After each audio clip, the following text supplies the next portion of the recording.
Hey, Genkicoll here with my favorite mythics for the year 2021. This is every mythic that I own. I can't tell you anything about ones that I don't own because obviously I haven't ever used them.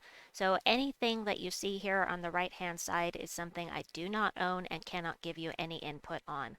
But I do have a fair few mythics and I'm going to go over those right now. And let me just switch this because I have to. Um, these are not in any particular order. They are grouped a little bit by type, kind of.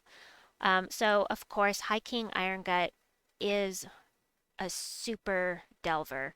He is probably the best all-around troop for delving that there is for those high levels, not for quick explorers or for quick delves, but for high-level delving, because he has a chance equal to his attack to devour.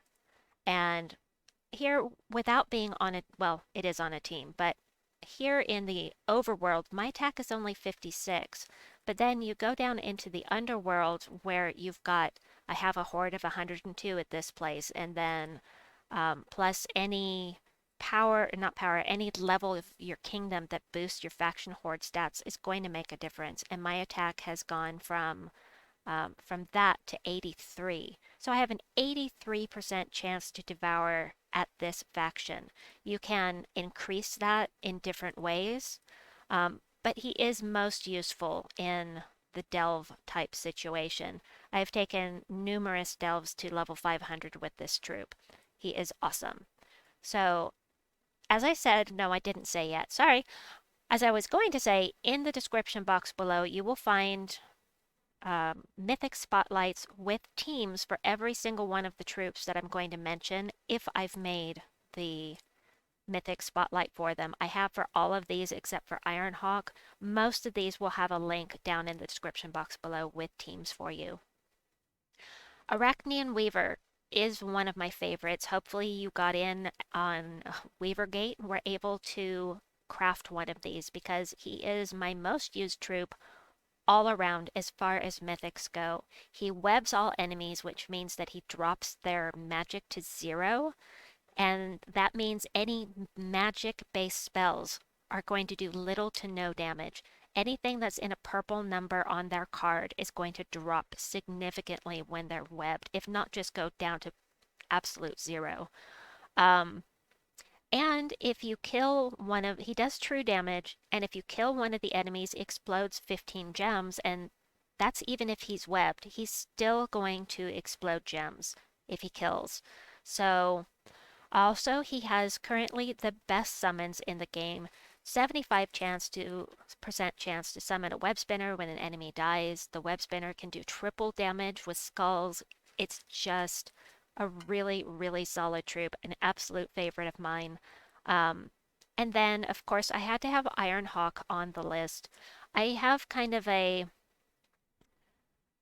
uh, I'm not really sure what to say about Ironhawk. Ironhawk is an absolute must for quick explorers for doing the vault event, but in order to have it be the most efficient it can be, you need to have 2 of these. And the reason why Ironhawk is so good for quick explorers is because of this. You put 2 Ironhawks on a team and you're going to do 2 damage to all enemies when an ally casts a spell. I don't have a spotlight on Ironhawk, but I do have a team, a couple, like 3 teams for Ironhawk to help you do quick explores. Because there are multiple options for this troop. He is excellent, but the thought of crafting 2 of them and spending 8,000 diamonds is a little daunting to me. I got lucky and happened to pull 2 copies, so I don't know how I would feel about it if I hadn't pulled not just 1, but 2 of them. So these are the awesome ones. This, of course, they're also awesome, but these 2 are the fast ones. Now, Phoenicia does damage to all enemies. Boosted by red and burning enemies, she does have a chance to burn a random enemy at the start of the turn. But the reason why she's so good is because she does double damage to all enemies if there's a firestorm. Now, that means using Sun Spear, which has a persistent firestorm. However, You can also use Flaming Oni, who summons a firestorm at the start of the turn. Um, as long as you can finish the battle before the storm ends, then you'll get that double damage. Or you can use Tink's Steam Whistle, who summons an Electro Storm, which is both a light storm and a firestorm, that stays the entire battle. Um, and it counts. It counts as a firestorm. So there are options with her. The thing about Phoenicia is that she can one shot a battle very quickly. You blow off Leprechaun with that firestorm, you fill her up, you cast, battle is over, and you can do that. It is based on her magic, so the higher your magic is, the more damage you're going to do. And so some people would argue, it's better to wait on Phoenicia till you have a higher magic level. But if you can one shot a level 1 explorer, I think that's good enough. And it just depends on your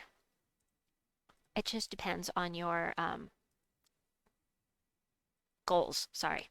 Um, but at some point, you'll be able to do the entire adventure board and all of the dungeon battles without changing your team, and I love that. At this point, with my knife medals, I can do level 5 or 6 explorers and one-shot them, and I love that. Um, but there is always Rowan, so Rowan is awesome, just I can only do level 3 or so with Rowan. So there are alternatives to Phoenicia. I just happen to really enjoy her team or her as in general. So as far as mana generators go, these two are really really awesome. Shibano Vespera, you use her on a team that's monochrome. So you use her with troops that are all blue, all purple, or all yellow, and she will loop and loop and loop. She's going to increase their magic, their armor, their health, their attack. It's random, and she does it 3 times. You pick the first one she casts on, and then she does 2 more. She can cast on herself, which is why it's good to have a monochrome team. But she can loop and loop and loop. You can get those magic levels up to where you one shot a level 500. It is slow, but she is very effective, and I really, really enjoy her. Don't care about any of these really, except immunity to Deathmark is good, but her summons it kind of mana blocks her, so I don't care for her summons, but her spell is excellent and really excellent with cunning or finesse or finesse with the doomed axe or a solid yellow weapon. There's just a lot of there's the Orb of Winter. I've got teams on the Mythic Spotlight. Find that in the link below. So we'll move on. Sycorax is another one that is really excellent at generating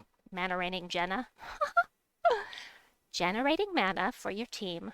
So the trick is with Sycorax, you will only cast on green, blue, or brown.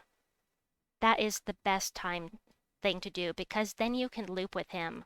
And so having him on a Guild Wars team is fantastic because not only is he going to give plenty of mana to your team on any one of these 3 colors, but he's also going to give them life, and you get to choose what color he does. It doesn't have to be one of those 3 colors, but if you want to loop, that's really the best course of action.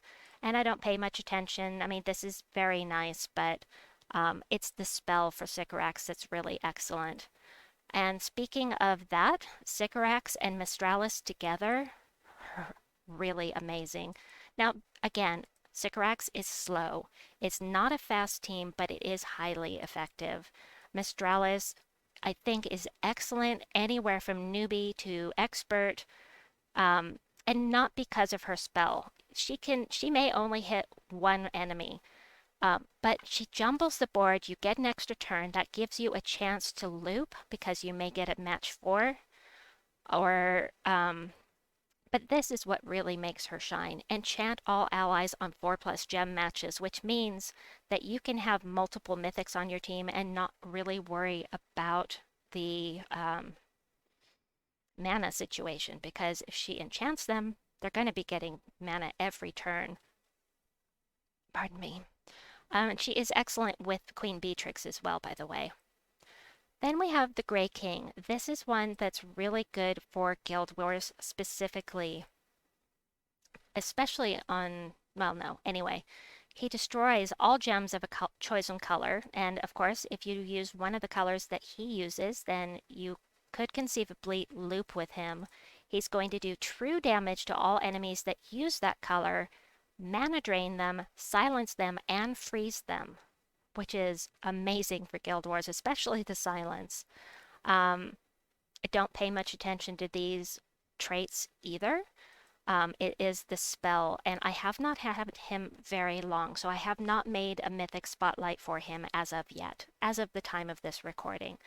But I really do like this troop. He is really, really good as long as you have enemies that are using a lot of the same color, even when it's not. But anyway, let's move on. That is 8. Let's do the last 4.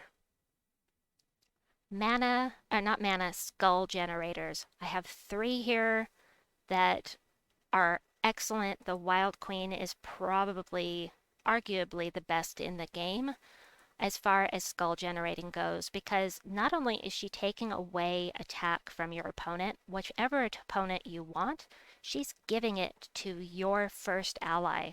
So taking it from them, giving it to you, that means that you're going to hit harder and harder every single time she casts, and she's going to create a mix of skulls and green gems that will help you loop. You put her on a team with the Mirage, on a team with the Mirage Queen, and she is unbelievably awesome. I do have a spotlight on her. That link will be in the description box below. And again, don't really pay attention. I don't really pay attention to these traits. The Lord of Slaughter, however, is a different matter. I love the Lord of Slaughter.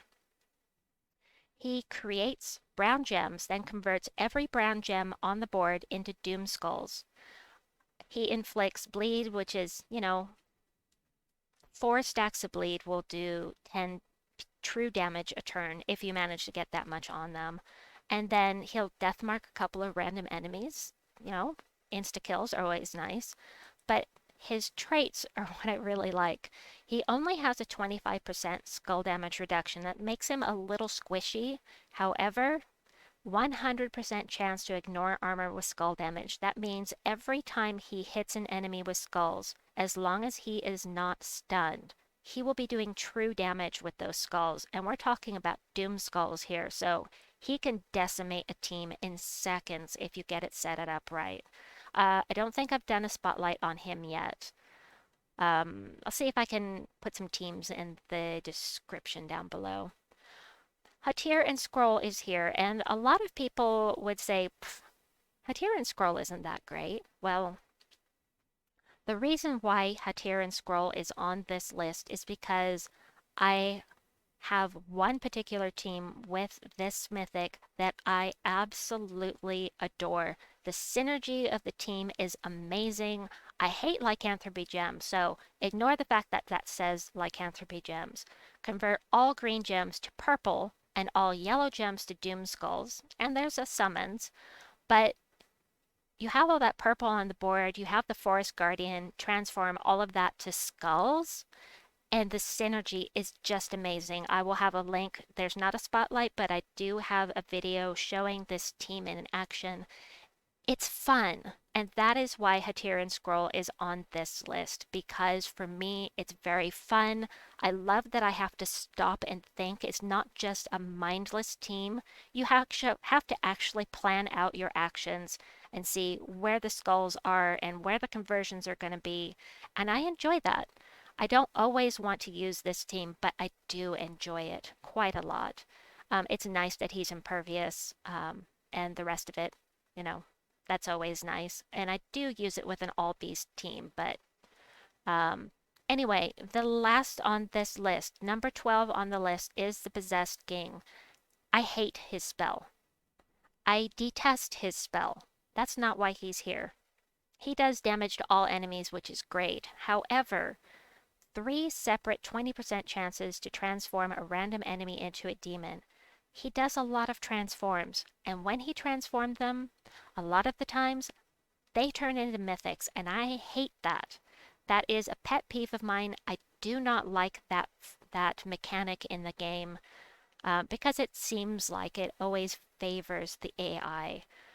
So I don't like his spell. I don't cast with him. The reason I have him on this list is this third trait right here. Explode 2 random gems on 4+ gem matches.